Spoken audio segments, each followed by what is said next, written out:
మొదటి రోజు council members chairman chair దగ్గరికి ఉండడం సిగ్గు అధ్యక్ష. గతంలో చంద్రబాబు నాయుడు గారు ఆధునిక వైద్య సదుపాయాల కోసం ప్రాధాన్యత ఇచ్చి అనేక కొత్త పిహెచ్సిలు తీసుకొని వచ్చారు.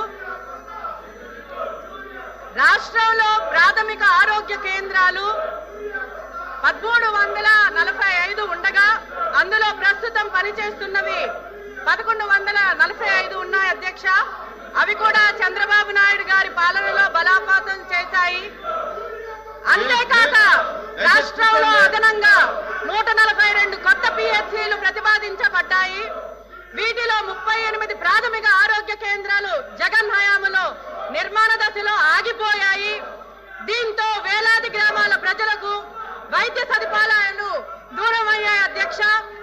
ప్రస్తుతం 53 పిహెచ్సిలు మాత్రమే సొంత భవనాలు, మరికొన్నిటికి గ్రామ సచివాలయాలు అద్దె భవనాల్లో ఉండడం జరుగుతుంది అధ్యక్ష.